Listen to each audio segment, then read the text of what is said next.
So that's why I'm hopping on here to talk about this, which is that our Star Wars show has been canceled. I'm gonna be transparent and say that it's not a huge shock for me. Of course, I live in the bubble of my own reality, but for those who aren't aware, there has been a rampage of vitriol that we have faced since the show was even announced, when it was still just a concept and when no one had even seen it. And that's when we started experiencing a rampage, I would say hyper-conservative bigotry and vitriol, prejudice, hatred, and hateful language. Ooh! Alright guys, so Star Wars The Acolyte has not been renewed for a season 2. Shocker! And now we have the lead actress, Amandla Stenberg, blaming the show's cancellation on hatred, bigotry, and a targeted attack from the alt-right. Yep, you heard that correctly. Let's talk about it. Yeah, you better.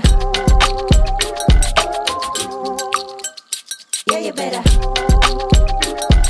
Guys, before we get into today's video, please like and subscribe. We're back to talking about Star Wars The Acolyte, the show that just won't die. Even though it is effectively dead, it's not been greenlit for a season 2. I've watched the show. I talked about the dynamics leading up to the show. The director, Leslie Headland, talking about how this would be the first queer Star Wars story, and she was going to tell her story through season 1, and she did exactly that, alongside lead actress Amandla Stenberg, who is now responding to the show's cancellation in a new video where she addresses fans of Star Wars The Acolyte, but she also addresses the alt-right that led a hateful, bigoted campaign to get the show canceled. Let's hear it from Amandla. I thought I would get on here and just speak candidly. I hate doing this, but I'm gonna do it. I don't use social media very much anymore, and I'm so happy about that. But there are many folks out there that I want to acknowledge. Folks, point 1. We talked about this. We did a leftist lesson. When somebody says folks, F-O-L-X, they're referring to all people, because apparently saying like ladies and gentlemen or men and women is bigoted, and you have to refer to large groups of people as folks because you don't know how they identify. Okay, anyways. And I want to show appreciation and love and support for. So that's why I'm hopping on here to talk about this, which is that our Star Wars show has been canceled. And I'm gonna be transparent and say that it's not a huge shock for me. Of course, I live in the bubble of my own reality, but for those who aren't aware, there has been a rampage of vitriol that we have faced since the show was even announced, when it was still just a concept and when no one had even seen it. And that's when we started experiencing a rampage of, I would say, hyper-conservative bigotry and vitriol, prejudice, hatred, and hateful language. Ooh, take a drink for every leftist buzzword you just heard come out of that girl's mouth. And you know what? I am a fan of Amandla Stenberg. Even though, I didn't like this Star Wars project. I loved her in Hunger Games. I loved her in everything. She's a good actress. She's been in many other projects. However, I do not support her worldview. And you guys know it's a worldview that I used to share with her. So maybe we would have been best buds back in the day. But now listening to this, I'm just thinking, what a victimhood mentality in regard to your show. I think your show is canceled for more reasons than just vitriol and bigotry from the alt-right. And even that, if we went and analyzed what people were saying about this show, it's not rooted in bigotry or hatred. It's rooted in actual criticism of the storytelling and of the concepts that were created and brought into the Star Wars IP. Leslie Headland, before the show even came out, was talking about how this was going to be a queer story and how she was inspired by Frozen to make this Star Wars story. And it's just so weird to come at something like Star Wars from the angle of injecting sexuality into the plot line. And people had very valid criticisms of that point, but now it's being called hateful bigotry. I guess it's homophobic to say that sexuality shouldn't be at the forefront of something you're creating, especially when you are taking beloved IP from a franchise and trying to tell a new story. But I digress. I want to let her talk more about this vitriolic rampage. That's a little bit dramatic. A rampage, a violent rampage. Okay, let me calm down. Let's watch. Towards us. And, you know, this really affected me when I first got the job, because it's just not something, even though I anticipated it happening, it's not something you can fully understand what it feels like until it's happening to you. However, I feel like I've kind of moved through those feelings in various ways, including being vocal about it myself. Yeah, she was. She released a song that Don't with Your Discourse song, where she also talks about the bigotry that she's faced in this show and in being the lead actress.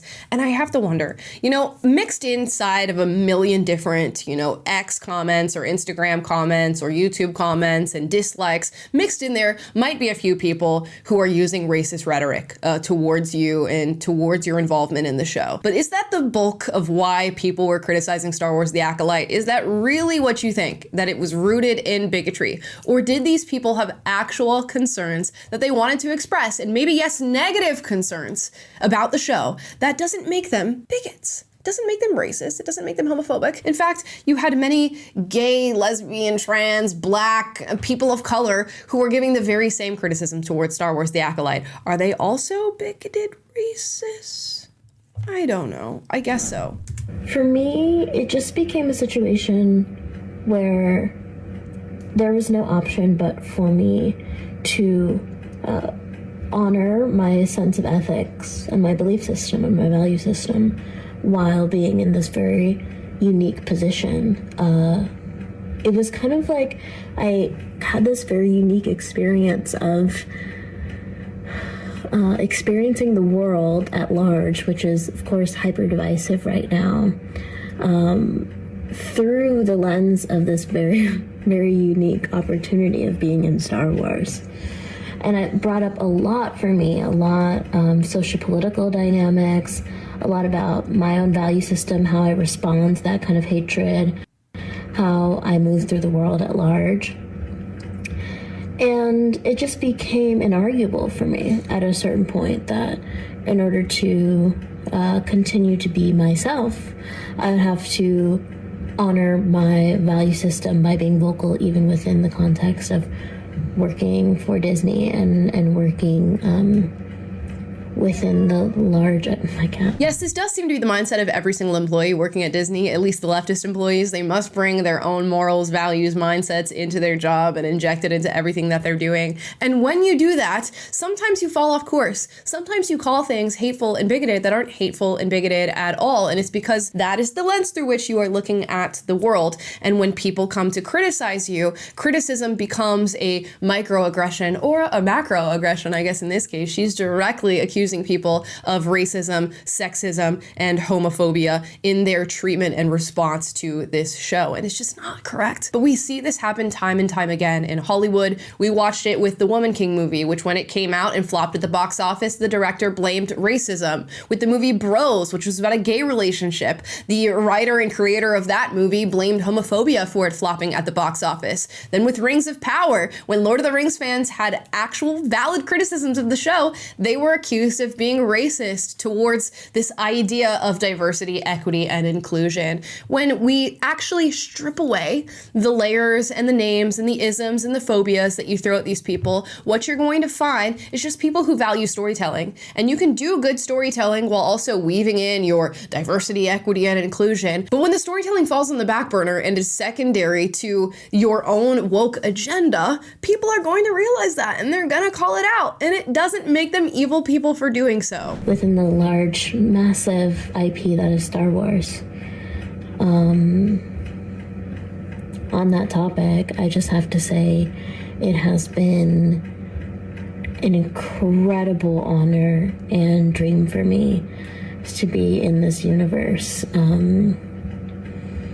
It still feels, even though, of course, I'm very sad about the show being canceled, and I'm sad about us not being able to give people who are invested into it more. I'll just feel a lot of levity and joy around the fact that I got to experience it, and that people loved it, and that people were so responsive. I poured through a lot of different iterations of fan art and ship art and fan theories and things that were just so beautiful and filled my heart with joy. And I just want to let those people know out there who supported us in that way, and supported us vocally, despite and in the face of all of the vitriol that we received and the kind of the targeted attack, I would say, we received by the alt-right. I want to like what she's saying. I want to like, this moment where she comes in and says, despite all this, I had a brilliant time and a great experience in creating this show. And I love that some people loved it, which is just going to be the case for anything, especially if you're creating a piece of art or media or entertainment. There are going to be people who like it and there are going to be people who don't. And instead of focusing maybe on the people who like it and leading into a positive, mindset towards what you've created, you veer towards the people who dislike it and attack them for their own opinions and label them with a pretty heinous label for simply having their own opinion. And as soon as she, veers in the direction of positivity, she has to go right back to saying that they somehow withstood an attack, a targeted attack from the alt-right. And I gotta say, there was a lot of people who did not like Star Wars. Millions and millions of people who did not like this new Star Wars, The Acolyte. Are they all alt-right? Like, what does it even mean at this point? You don't like a woke show and suddenly you're alt-right? I need an actual detailed definition of what it means to be alt-right, because I guess I fall under that category in her eyes simply because I didn't like the show? I don't know. Just that you were deeply loved and appreciated, and it made this job all the worthwhile for me, and it made all of the challenging elements of it completely worthwhile for me. And so that, plus my love of sci-fi and fantasy, and being able to be a part of the legacy of something that I so deeply value, and something that means so much to me and I've looked up to for so long. So it's so funny because, she doesn't have a lot of sway here. She's the lead actress. I'm not sure that she's really driving the plot forward or any way, and is maybe a key part in how the plot of Star Wars: The Acolyte played out. But you'd think if you really had this deep reverence and appreciation for Star Wars IP and the source material, that you would let it play out on the screen. And that's just not what happened. And she's really not to be blamed because she is an actress, She is the canvas that is painted on by the people who create the storyline, but she's also reinforcing the ideas that they injected into this story and defending what ended up being a pretty negative iteration of Star Wars. And maybe instead of blaming the people who didn't like it, we should look internally and we should look at the storyline that we presented to people and ask ourselves, am I somehow responsible for the reaction that I got? Is there any piece of accountability that I should take in how people did not like this show? But instead of doing that, we look at the people who did not like it and say, there must be something wrong with you. Not only is there something wrong with you, but you are like evil. You are morally evil and reprehensible for not liking this thing that we created, so full of our own agenda and our own personal biases and our own realities. She even states at the beginning of this video that she's living within the bubble of her own reality. That's for damn sure. That's for damn sure. I also just want to say thank you to Lucasfilm. Just everybody that I worked with in Lucasfilm, particularly Rain Roberts, my producer, was just had such vision and hope and such a mission for what we were going to continue bringing into the sci-fi universe and into the Star Wars universe. And it was a really beautiful, energizing, life-changing experience to be a part of. And I have to thank Leslie Headland, who I just fucking love that bitch. She just, excuse my French, she's just one of the best people in the world. I think she's so incredibly talented and unique and kind. And I'll love her forever, and I love this experience with her forever. But at at the end of the day, I also just want to thank everybody who watched it. Thank you for being... Not everybody who watched it. She definitely doesn't want to thank everybody who watched it. So loving and supportive and excited and nerdy and awesome and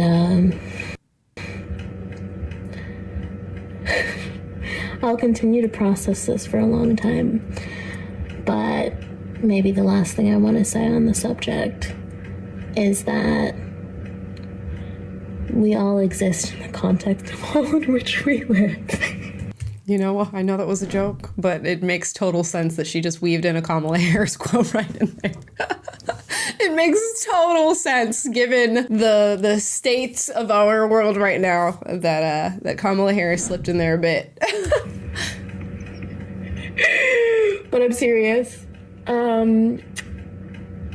It's not lost on me how the way that these events have unfolded is also due to the hyper-divisiveness of the time that we live in that is driven, I would say at this point, by echo chambers of thought and algorithms that reinforce our biases.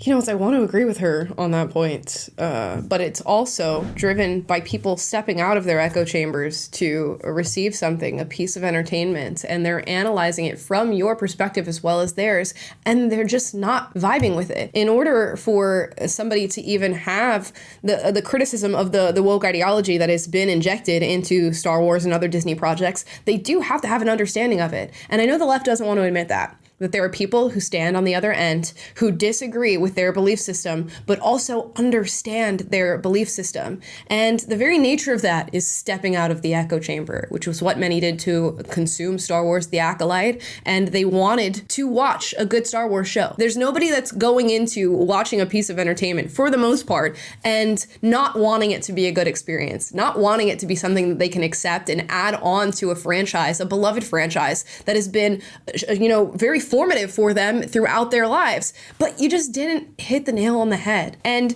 we can do all this like skirting around the issue and beating around the bush, but in there, in the center and in the heart of this discussion is you missed the mark. And that's okay. And it's not even wholly Amandla Stenberg's fault, as I hope I've made clear through my analysis of this video. There's administrators and executives and directors who are working at places like Disney and Lucasfilm and pushing forward this ideology, despite people telling them time and time again, we don't want it, is reinforced by the Academy and other larger institutions within Hollywood and media. And despite, again, people saying, maybe this is not what we want in storytelling, they push forward and they push forward and they push forward. And you know what? You're gonna meet an equal and opposite force. And that's what happened with Star Wars: The Acolyte. And whether you like it or not, the show just didn't get the numbers to be greenlit for a season 2, even with millions of people who disliked the show watching it. So there's not much more to be said. She still has more to say, though. Let's finish with Amandla. And I think that applies to everybody. But I think that in a particular sect of people, it manifests as a lot of fear for what is changing and a lot of hatred for anything that is other. Fear and hatred. Girl, we're not scared. We don't hate who you are or what you're doing. I can't speak for everybody. Of course, there are people who lie in the extremes of all of these different ideologies and mindsets. But I can say, I don't hate you. I don't hate your sexuality. I don't hate your skin color. I don't hate, your ideology even. I can very much understand why you believe the things that you believe. However, I don't want to be force-fed the things that you believe when I'm going to be entertained. And I don't want to have stories that I've loved and characters that I've loved and lore that I've loved be shifted into something that is no longer representative of the original source material. And I say this as somebody who wasn't even a Star Wars fan. The Acolyte was my introduction to Star Wars, sadly enough. So y'all can sit with that. But I can only imagine, having watched other franchises that I love or other storylines that I love be destroyed, how people who love Star Wars feel. And that is valid. I'm going to pull a leftist thing. Your feelings are valid. And I would challenge us all and challenge myself to continue questioning what it is that I digest, and think critically about what shapes it. And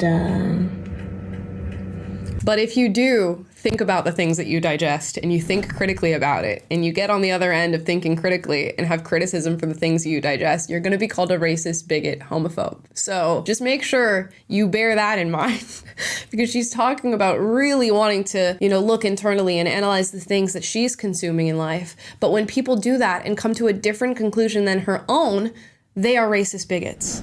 Let's vote, y'all. Let's vote. Let's vote. I think that's all I have to say. Wow, this is 10 minutes long. Let's see if I post this. Bye. So she closes out by saying, let's vote, y'all. As if the left does not already have dominance over virtually every single major institution in this country now, especially Hollywood and entertainment. There's no amount of voting that is going to change really the stronghold that the left has in Hollywood at the moment, which is why we're getting projects like Star Wars, like Rings of Power, like Bros and Woman King, and all these different things that we mentioned throughout this video. Don't worry, girl. The stronghold still exists. Yet, the public is making their voice heard, and they're making it heard at the box office, they're making it heard on Twitter, they're making it heard in YouTube dislikes. You can only exercise so much control over what you force feed people because we still have the option to engage with it, and when we do engage with it, we have the option to disagree and criticize, and more people are starting to exercise that. And I think these industry titans like Disney Plus and Lucasfilm are either going to realize what people are asking for and start to move in that direction and maybe usher in another golden era for media and entertainment, or they're going to fall again on the back burner because they refuse to listen to what the public wants. We can only do so much of the pointing fingers and calling people that don't like our projects racist. How long is that going to last for before these people altogether either A, stop wholly engaging with your content, B, continue down the path of engaging with it and criticizing it, or C, start creating their own media and entertainment, which is happening slowly but surely. And I mean, what are you gonna do then? You can't call us racist bigots if nobody's watching. And that's really it. I said at the beginning, I like Amandla Stenberg. She's on a path, hopefully, to stepping out of the bubble of her reality, as she referred to it, and maybe seeing that there are some real reasons why people disliked Star Wars: The Acolyte. Real storytelling reasons, real agenda-based reasons, and just an overall, maybe lackluster experience that they had in taking in this show. And that's really all I gotta say. Those are my thoughts on Amandla Stenberg and her response to Star Wars: The Acolyte not being greenlit for a season 2. I'd love to hear what you guys think. Do you agree with her? Do you disagree with her? If you do, you're a racist bigot, but I guess you're welcome on this channel, if nowhere else. Guys, leave your thoughts in the comments down below. If you like this video, like, subscribe, click the notification bell to be notified every single time I post a video for you guys, which is every day, and I will see you tomorrow. Bye, guys. Yeah, you better. Yeah, you better.